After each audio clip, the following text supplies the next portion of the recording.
आप सभी को जय मसीह की।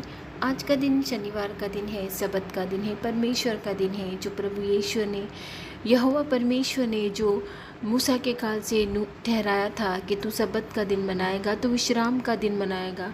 6 दिन परमेश्वर ने स्वयं काम किया था और 7वें दिन उन्होंने विश्राम किया था।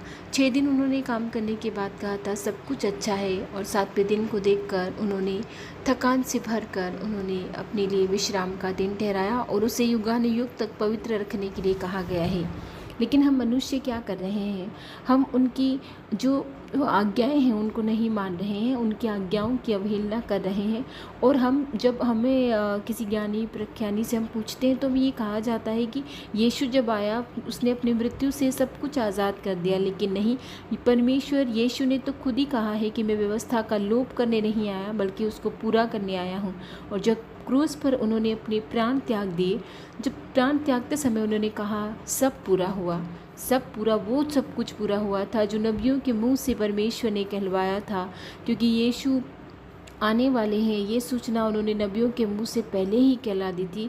और जो जो बातें वो मेमने की नाई ले जाया जाएगा, वो मारा कूटा होगा, वो कभी किसी को कुछ न कहेगा, उसका मोल किया जाएगा, उसे बेचा जाएगा, वो गदही के बच्चे पर सवार होकर आएगा। ये सब बातें यशायाह की पुस्तक में लिखी हैं, आप पढ़ सकते हैं।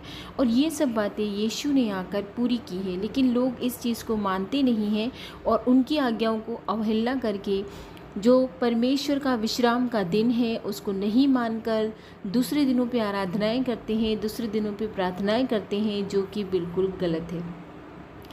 आप जानते हैं कि जब दाऊद परमेश्वर की वाचा की संदूक के लिए जब वो एक घर महल बनवाना चाहता था, क्योंकि जब वो कहता था कि हम तो बड़े बड़े महलों में रहते हैं और मेरा परमेश्वर जो है वो तंबुओं में रहता है, तो यहोवा परमेश्वर उसकी इच्छा को पूरी करने के लिए कहता है कि जो तेरा वंश होगा वो मेरा मंदिर बनाएगा, मगर तू मेरा मंदिर न बनाने पाएगा क्योंकि तूने बहुत ही पाप किया है, तेरे हाथों से बहुत लहू बहा है। तो यहोवा की ये इच्छा थी कि सुलेमान जो है, जो राजा सुलेमान जो है, जो दाऊद का पुत्र है, वो उसके लिए एक मंदिर बनाए। और सुलेमान ने ऐसा बनाया भी और उसने प्रार्थना भी की कि हे परमेश्वर, हे यहोवा की इज़राइल के परमेश्वर, कि तेरे समान न तो ऊपर स्वर्ग में है और न कोई नीचे पृथ्वी पर है, कोई ईश्वर है ही नहीं, जो तेरे दास से अपने संपूर्ण मन से अपने को तेरे सम्मुख जानकर चलते हैं और तू उनके लिए अपनी वाचा को पूरा करता है और और करुणा करता है उन लोगों पर जो वचन तूने मेरे पिता दाऊद को दिए थे कि तेरा पुत्र मंदिर बनाएगा, तो मैंने उसका पालन किया है। और जैसा तेरे मुंह ने अपने आप से कहा था वैसा ही मेरे हाथों ने उसे पूरा किया है। इसलिए जो यहोवा परमेश्वर थे उस समय में, उन्होंने कहा कि सुलेमान ने कहा कि जो तेरे मंदिर में इस मंदिर में आकर तेरे नाम से अगर कुछ मांगता है तो हे यहोवा उनकी प्रार्थनाओं को सुनना और उनकी प्रार्थनाओं से अपना मुख कभी न फिराना।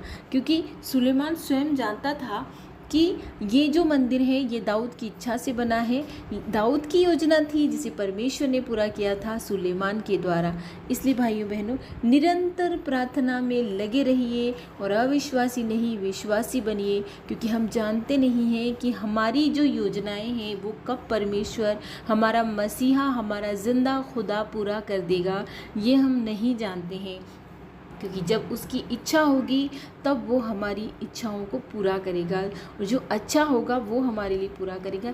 निरंतर प्रार्थना में लगे रहने का मतलब ये है कि छोटी से छोटी चीज़ों के लिए भी आप परमेश्वर को धन्यवाद दे सकते हैं कि हाँ परमेश्वर आज मुझे भोजन मिला, धन्यवाद। परमेश्वर आज मैं इस चीज़ के लिए खुश हुआ, धन्यवाद। परमेश्वर मैं अपने पुराने दोस्तों से मिला, या आज मैंने जो भी ज़िंदगी में किया, आज मैं ज़िंदा हुआ हूँ, परमेश्वर मैं ज़िंदा उठा हूँ, उसके लिए धन्यवाद। इसीलिए निरंतर प्रार्थना में लगे रहने का यही मतलब है। और दूसरा है अविश्वासी नहीं विश्वासी बनिए।